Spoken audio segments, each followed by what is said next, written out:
दोस्तों, मेरे चैनल को जरूर सब्सक्राइब करें। आपका बहुत बहुत धन्यवाद।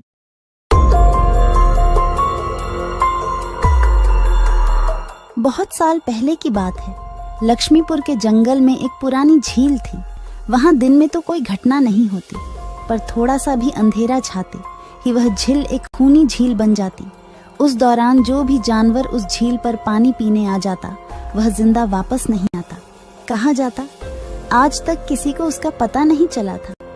यही वजह थी कि जंगल के सारे जानवरों ने, यहाँ तक कि जंगल की राजा शेर ने भी उस झील को खूनी झील घोषित कर दिया था। अब पूरे जंगल में कोई भी शाम को उस झील की तरफ जाने की हिम्मत नहीं करता था।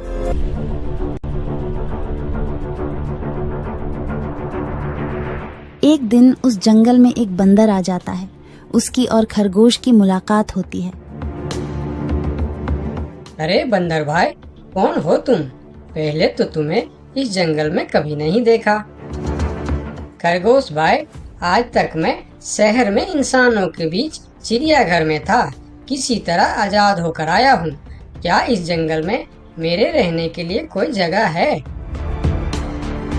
हाँ बंदर भाई, ये हम जैसे जानवरों का घर है, इंसानों का चिड़ियाघर नहीं। आओ, मैं तुम्हें पूरी जंगल की सैर करवाता हूँ, सारी जगह के बारे में बताता हूँ। जो जगह पसंद आए वहीं टिक जाना। और खरगोश बंदर को पूरा जंगल घुमाता है। हाथी, जिराफ जैसे कई जानवरों के रहने की जगह ही नहीं, वहाँ के राजा शेर की भी गुफा दिखाता है, पर उस खूनी झील के बारे में ना बताता है और ना उसे वह दिखाने ले जाता है। बंदर वहीं बरगद के एक बड़े से पेड़ को अपने रहने के लिए पसंद कर लेता है। वहां रहते हुए अभी उसे 2 दिन ही गुजरते हैं कि तीसरे दिन शाम को घूमता हुआ वह उसी खूनी झील के पास पहुंच जाता है। अरे वाह, कितने सुंदर झील है। जी तो करता है ठंडे ठंडे पानी में कूद कर नहा लूं, लेकिन सर्दी होने का डर है। चलो, आज सिर्फ ठंडा ठंडा पानी से अपना प्यास ही बुझा लेते हैं।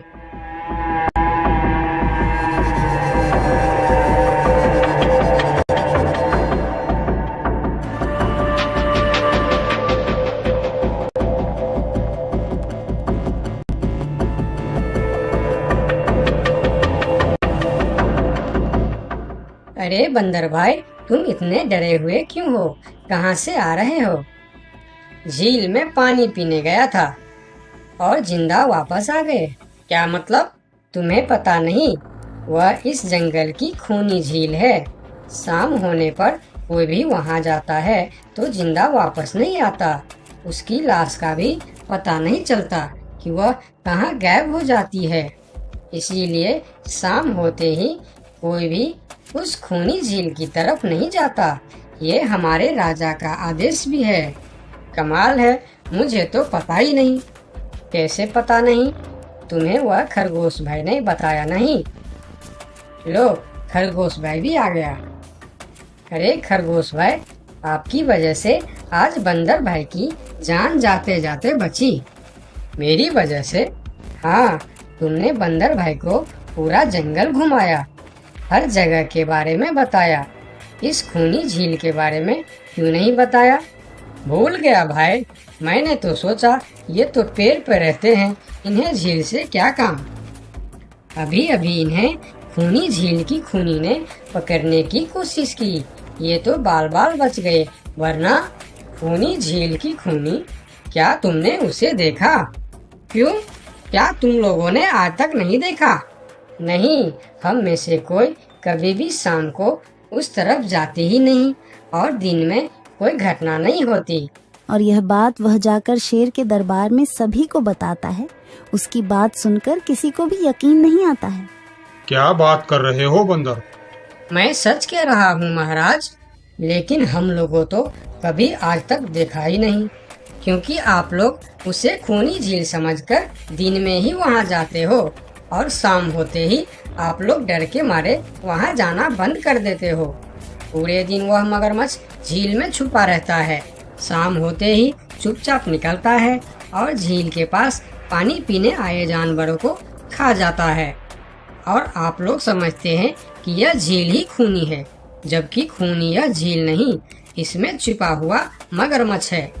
हमें तो यकीन नहीं हो रहा है। वही तो बंदर भाई, हमें अगर पहले पता होता कि आप इतने बड़े झूठे हो तो हम अपने जंगल में आपको रहने की कभी जगह नहीं देते। अरे यार, आप लोग मेरे बात पर यकीन क्यों नहीं करते? मैं आप लोगों का भलाई के लिए ही बोल रहा हूँ। अगर तुम्हारी बात सच्ची है तो क्या तुम उस मगरमच्छ को हमें दिखा सकते हो? क्यों नहीं महाराज, आज शाम होते ही आप लोग वहाँ जाकर पेड़ और पत्थरों के बीच छुप जाना। और फिर शाम को वह सभी उस खूनी झील के पास जाकर छिप जाते हैं। झील के किनारे जाकर बंदर 2-3 बड़े बड़े पत्थर उस झील के पानी में फेंकता है। पत्थर के गिरने की छपाक छपाक की आवाज सुनकर मगरमच्छ पानी के अंदर चलता हुआ शिकार करने वहां आता है। मगर वहां पेड़ के पीछे छिपे दिखाई देते हाथी को देखकर वह सावधान हो जाता है और सोचता है, अच्छा, तो यह लोग मुझे छुपकर देखने आए हैं। अब मैं क्या करूं? हाँ, ये लोग तो बेवकूफ है। इन्हें फिर से बेवकूफ बनाते हैं। मैं फिर से पत्थर बन जाता हूँ। देखा, हमने कहा था ना, झील में एक बड़ा सा पत्थर है। हाँ, देखो, यही पत्थर तो हमें हमेशा रात में दिखाई देता है। हाँ, वही तो। ये पत्थर सिर्फ रात को क्यों दिखता है, दिन में क्यों नहीं दिखता, कभी सोचा है? हाँ, रात को चंद्रमा की वजह से पानी में ज्वार आता है तो वह पत्थर ऊपर हो जाता है। दिन में ज्वार नहीं आता तो पत्थर पानी में डूबा रहता है। उनकी बेवकूफी भरी बातें सुनकर बंदर परेशान हो जाता है। अरे यार, तुम लोग भी ना समझते ही नहीं। ठीक है, चलो एक काम करते हैं। तुम लोगों को लगता है ना कि वह बड़ा पत्थर, कि वह बड़ा ही मजबूत पत्थर है। अगर यह खुद ही बता दे कि यह एक मजबूत पत्थर है तो मैं भी मान जाऊंगा और अभी गुलाटी मारते हुए झील में छलांग लगा दूंगा और तैरता हुआ इस तरफ से उस तरफ चला जाऊंगा। यह सुनकर मगरमच्छ के मुंह में पानी आ जाता है। लगता है आज बंदर का नरम नरम मांस खाने का मौका मिलेगा। वैसे भी ये सारे जानवर बेवकूफ है। आज तक मुझे पत्थर ही समझते आए हैं। मैं पत्थर हूँ, मैं मजबूत पत्थर हूँ। सुना आप लोगों ने? ये कैसे आप लोगों को बेवकूफ समझता है? अरे पत्थर भी कभी बोलते हैं क्या? अब सभी की समझ में बंदर की बात आ जाती है। रात भर सभी शेर राजा की गुफा में मीटिंग करते हैं। बंदर सही कह रहा था। यह मगरमच्छ जरूर कहीं दूसरे जगह से हमारे जंगल में आ गया है। लेकिन अब क्या करे? अगर धरती पर होता तो मैं उसे धूल चटा देता था, लेकिन पानी में हमारा शक्ति कम हो जाती है। तो क्या इससे हमें कभी छुटकारा नहीं मिलेगा महाराज? मेरे ख्याल से तो नहीं। मिलेगा महाराज। ये पानी में भी रहेगा, हमें देखेगा भी, मगर वह कुछ कर नहीं पाएगा। ये कैसे हो सकता है? हो सकता है हाथी भाई। बस आप लोग मुझे 2 बड़े बड़े रस्सी दे दो। रस्सी का क्या करोगे? मैं शहर के चिड़ियाखाना में था तो एक एक तरीका सीखा है जानवरों पर कब्जा करने की। हम इस पर कब्जा कर लेंगे। और बंदर को 2 बड़ी बड़ी रस्सी लाकर दी जाती है। फिर बंदर उन सभी के साथ रस्सी लेकर उस खूनी झील पर पहुंचता है।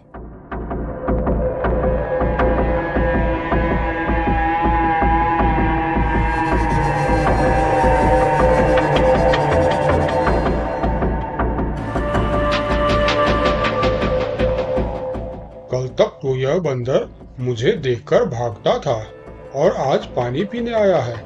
लगता है ये भी दूसरे जानवरों की तरह मुझे पत्थर समझने लगा है। अभी इसे अपना निवाला बनाता हूँ।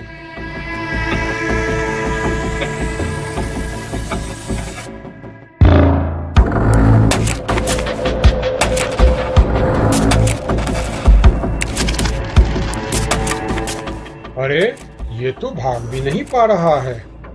अब यह जितना ज्यादा फरफराएगा उतना यह फंदा कसता जाएगा और चुपचाप रहेगा तो फंदा ढीला रहेगा। जैसे यह फिर हिलेगा फिर फंदा कसता जाएगा। अब ना यह इससे छूट सकता है और ना पानी में जा सकता है। अरे वाह, फिर तो यह हमारा कुछ भी नहीं बिगाड़ सकता। अब हम सारे जानवर इस झील में कभी भी पानी पी सकते हैं, कभी भी नहा सकते हैं। अब यह हमारा कुछ भी नहीं बिगाड़ पाएगा। अरे वाह बंदर भाई, मान गए। आपने तो हमारी समस्या ही खत्म कर दी, वरना रात भर हमें प्यास ही रहना पड़ता था कि हमें झील में पानी पीने गया और झील ने हमें खा लिया। तो आज हमें एक बात समझ में आई है कि किसी भी अफवाह के चक्कर में हमें अपनी जगह छोड़कर नहीं जाना चाहिए, बल्कि उस अफवाह का समाधान क्या है वह खोजना चाहिए, क्योंकि कोई भी जगह खूनी नहीं होती, उस जगह पर रहने वाला खूनी होता है।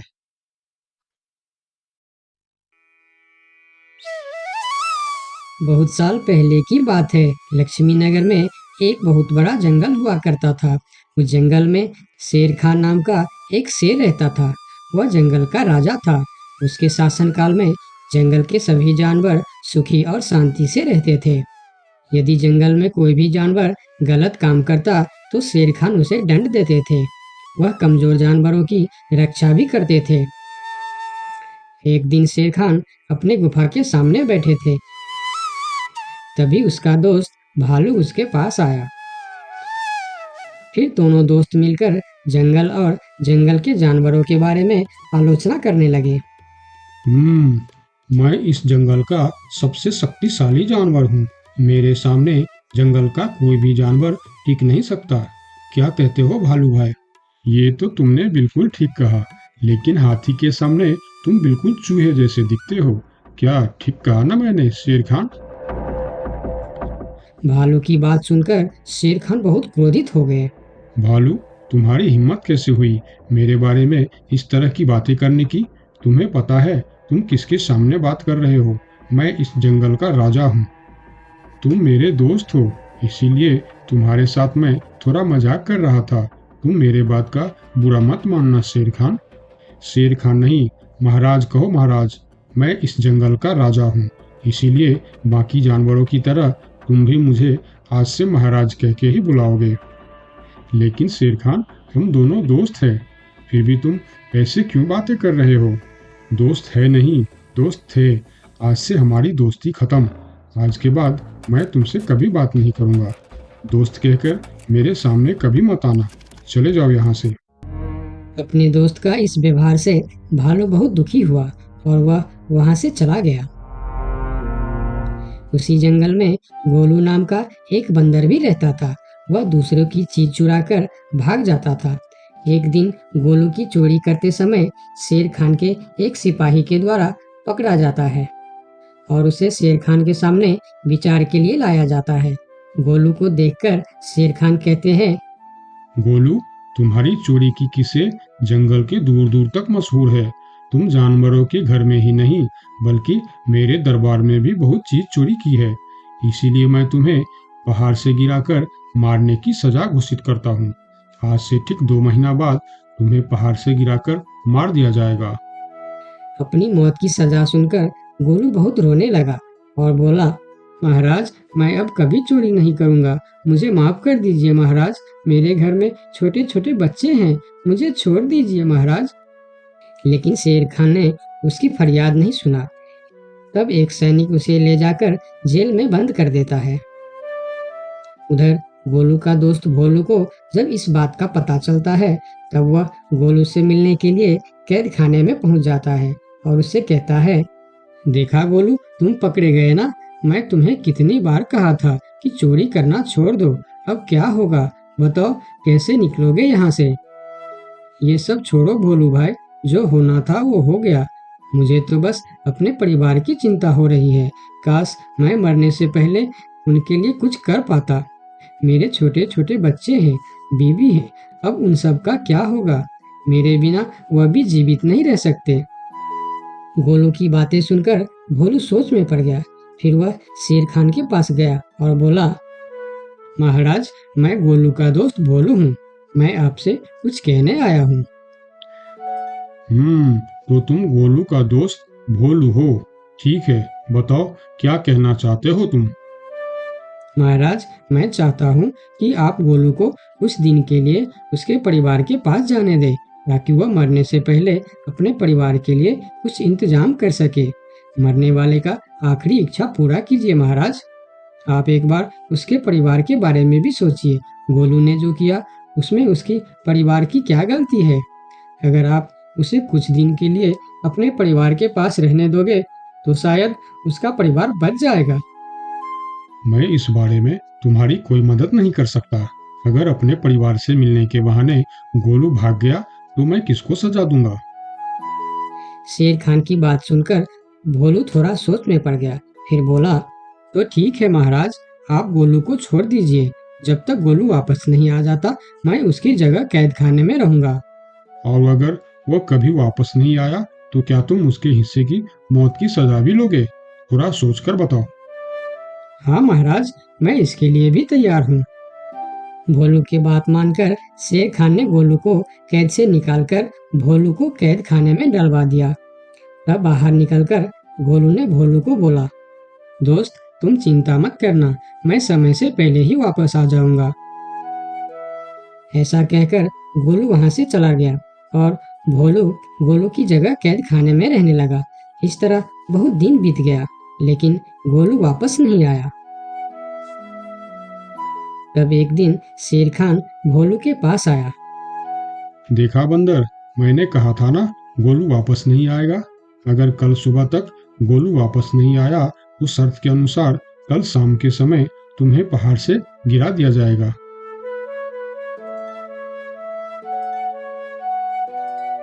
अगले दिन भी जब गोलू वापस नहीं आया तब शेर खान और उनके सैनिक भोलू को लेकर पहाड़ के किनारे पर गए। फिर भोलू को खाई के किनारे खड़ा करके शेर खान ने कहा, देखा ना मूर्ख बंदर, तुम्हारे दोस्त तुमको धोखा देकर चला गया। अब तुम मरने के लिए तैयार हो जाओ। लेकिन इस बार भी गोलू नहीं डरा और बोला, कोई बात नहीं महाराज, मैं अपने दोस्त के लिए मरने के लिए भी तैयार हूँ। मैं यह जानकर बहुत खुश हूँ कि मेरा दोस्त अपने परिवार के साथ खुश है। मेरे आगे पीछे और कोई नहीं है, मैं तैयार हूँ महाराज। शेर खान और भोलू के बीच बातचीत चल ही रही थी कि तभी थोड़ी दूर पर गोलू उनके और आता हुआ दिखाई दिया। फिर पास आकर उसने बोला, तुम्हें ऐसा करने की कोई जरूरत नहीं है दोस्त। तुमने मेरे लिए जो किया उसके लिए तुम्हारा बहुत बहुत शुक्रिया। अब मैं अपनी सजा पूरी करने के लिए तैयार हूँ। महाराज छोड़ दीजिए मेरे दोस्त को। गोलू, तुम्हें वापस आने की क्या जरूरत थी? मैं यह सजा ले लेता था। तुम्हारे घर में छोटे छोटे बच्चे हैं, बीवी है, उनका क्या होगा? मेरे परिवार में मेरे अलावा और कोई नहीं है, इसीलिए यदि मैं मर भी जाऊं तो मेरे लिए किसी को कोई दुख नहीं होगी। तुम यहाँ से चले जाओ। नहीं दोस्त, गलती मैंने की है, इसीलिए सजा भी मुझे ही मिलनी चाहिए। उन दोनों की दोस्ती को देखकर शेर खान सोचने लगे, ये दोनों अपने दोस्ती के खातिर एक दूसरे के लिए जान देने के लिए तैयार है, और मैं एक छोटी सी बात के लिए अपने सबसे अच्छे मित्र भालू से दोस्ती तोड़ दी। यह मैंने बहुत बड़ा गलती कर दी। मुझे इसका प्रायश्चित करना ही होगा। किसी को मरने की कोई जरूरत नहीं है। तुम दोनों की दोस्ती देखकर मैं गोलू की सजा माफ करता हूँ। और याद रखना गोलू, अगर तुमने फिर से चोरी की तो अगली बार मैं तुम्हारी सजा माफ नहीं कर पाऊंगा। नहीं नहीं महाराज, आज के बाद मैं फिर कभी ऐसा गलती नहीं करूंगा। आज से मैं ईमानदारी से मेहनत करके अपना परिवार चलाऊंगा। आपका बहुत बहुत धन्यवाद महाराज। ठीक है, अब तुम लोग यहाँ से जा सकते हो। उनके जाने के बाद शेर खान सीधा अपने दोस्त भालू के पास गया। भालू मेरा दोस्त, मैं यहाँ तुमसे माफी मांगने के लिए आया हूँ। मैंने जो उस दिन तुम्हारे साथ व्यवहार किया वह बहुत गलत था। मैं बहुत शर्मिंदा हूँ, मुझे माफ कर दो मेरे दोस्त। लेकिन महाराज, आपने तो कहा था। महाराज नहीं, शेर खान बोलो, शेर खान। आज से तुम मुझे महाराज नहीं शेर खान ही बुलाओगे, क्योंकि दोस्त एक दूसरे के नाम लेकर ही बुलाते हैं। आज से तुम मेरे सबसे अच्छे दोस्त हो। गोलू और भोलू की दोस्ती देखकर शेर खान को अपनी गलती का एहसास हुआ और उसने भालू से माफी मांगी और दोनों फिर से दोस्त बन गए। तो दोस्तों, इस कहानी से हमें यह सीख मिलता है कि कभी-कभी दूसरे के अच्छाइयों को देखकर भी हम अच्छा बन जाते हैं। इसीलिए हमें हमेशा अच्छे लोगों के साथ ही दोस्ती रखनी चाहिए और अच्छे-अच्छे काम भी करनी चाहिए। आपका बहुत-बहुत धन्यवाद।